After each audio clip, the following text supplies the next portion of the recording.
یہ خبر اوپر پہنچتی ہے.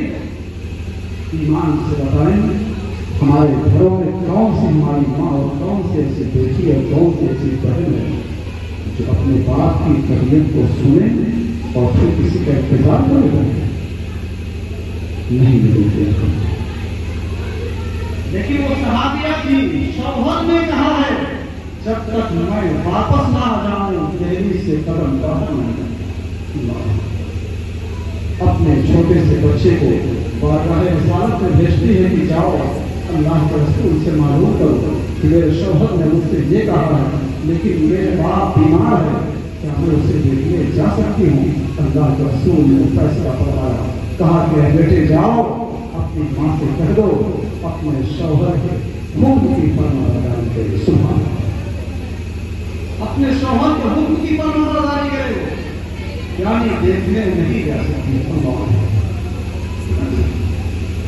جبکہ میرے آقا شریعت دامی ہیں, شریعت سے ساز بھی ہیں, وہ جو کہتے وہی شریعت کو ہے.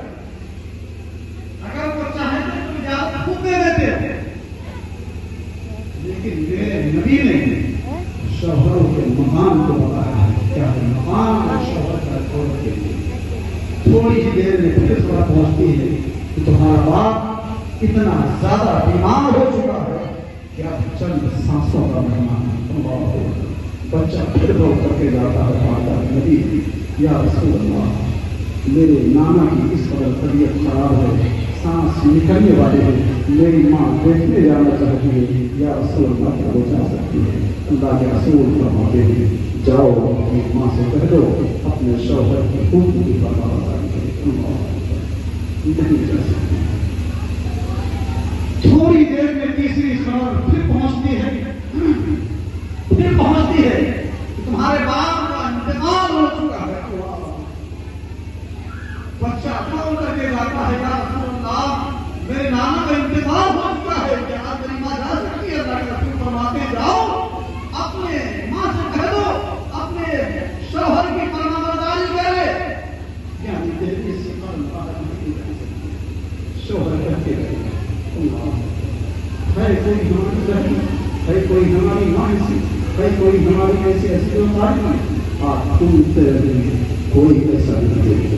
میں بتانا چاہتا ہوں کہ اللہ تبارک و تعالیٰ کس قدر مہان عطا فرمایا ہے ہماری بہنوں کو, ہماری بیٹیوں کو, ہماری ماؤں کو, کس قدر بیان عطا فرمایا ہے, کس قدر عظمتیں عطا فرمائی ہیں. اگر ان ساری چیزوں کو جاننا ہے تو اسلام کے دامن میں آؤ. جس دن آپ اسلام کو سمجھ جائیں گے, اسلام کو پڑھ لیں گے, انشاءاللہ العزیز یہ ساری چیزیں آپ کو سمجھ میں آنے لگے گی. آقا کونین صلی اللہ علیہ وسلم نے ارشاد فرما دیا کہ وہاں نہیں جا سکتی ہے تھوڑی دیر میں. ہاں اتنا ہے کہ جاؤ اپنی ماں سے کہہ دو کہ جب جنازہ باہر نکل جائے تو اپنے دروازے سے پردے کی آڑ سے کھڑے ہو کر کے دیکھ سکتی ہے, زیارت کر سکتی ہے. یعنی گھر کے اندر دہلیز کے اندر ہی کھڑے ہو کر کے جنازہ جب باہر نکلے تو اس کی وہ زیارت کر سکتی ہے. دہلیز سے قدم باہر نکال دے یہ نہیں ہو سکتا ہے, اس لیے کہ شوہر کہیں کر کے گیا ہے. خدا میرے دوستو جہاں پر اللہ کے رسول صلی اللہ علیہ وسلم نے شوہروں کے مقام کو بیان فرمایا ہے کہ شوہروں کا مقام کیا ہے خدا کے لیے. اگر آپ شوہر ہیں تو اپنے شوہریت کو باقی رکھیں. اگر آپ کو اللہ نے بیوی بنایا ہے تو آپ یہ سمجھے یہ میرا سرتاج ہے, یہ میرا بادشاہ ہے, اور بادشاہ کو بادشاہ بنا کر کے رکھیں گے تو انشاءاللہ العزیز گھر کی رانی آپ کہلائیں گے. اور اگر آپ نے بادشاہ کو نوکر بنا دیا تو ظاہر سی بات ہے جس بادشاہ کو آپ نے نوکر بنا دیا ہے تو اب نوکر کی بیوی نوکرانی ہی ہو سکتی ہے, وہ رانی یا شہزادی نہیں ہو سکتی ہے. اس لیے اگر خود شہزادی بننا چاہتی ہو, اگر خود تم رانی بن کے رہنا چاہتی ہو تو تمہیں سب سے پہلے اپنے بادشاہ کو زندہ کرنا ہوگا, اپنے آقا کو زندہ کرنا ہوگا.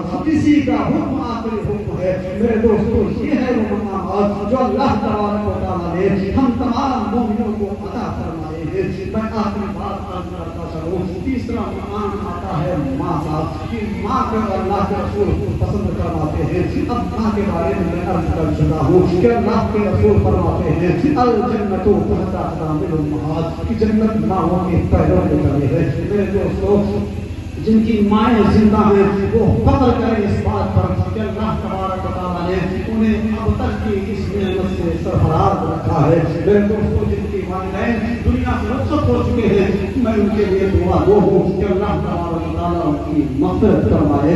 میں عرض کرنا چاہتا ہوں کہ ماں کا مقام ایسا مقام ہے اور ماں کا مرتبہ ایسا مرتبہ ہے کہ آپ دیکھیں ساری چیزیں ایک طرف ماں کے مقام کو ایک طرف رکھا گیا ہے. انسان حاجی ہو جائے, انسان نمازی ہو جائے, انسان زکات و خیرات کرنے والا ہو جائے, انسان تمام اچھے کام کرنے والا ہو جائے, دنیا کی ساری اچھائیاں اس کے اندر اگر موجود ہے, اس نے اپنے آپ کو پرہیزگار بنا رکھا ہے, اس نے اپنے آپ کو متقی بنا رکھا ہے, اس نے اپنے آپ کو بہت ہی اللہ کا قریبی بنا رکھا ہے. لیکن یاد رکھیں اس کے والدین میں سے اس کی ماں یا اس کا باپ یا دونوں میں سے کوئی ایک اگر اس سے ناراض ہے تو اللہ تبارک و تعالیٰ کی بارگاہ میں اس کی نمازیں اس کے منہ پہ مار دی جائیں گی, اس کے حج اس کے منہ پہ مار دیے جائیں گے, اس کے تمام و خیرات اس کے منہ پہ مار دیے جائیں گے. اس لیے کہ اگر اللہ رسول کے پاس تمہارے لیے کوئی ہے تو وہ زمین پر تمہارے لیے تمہاری والدین کو پیدا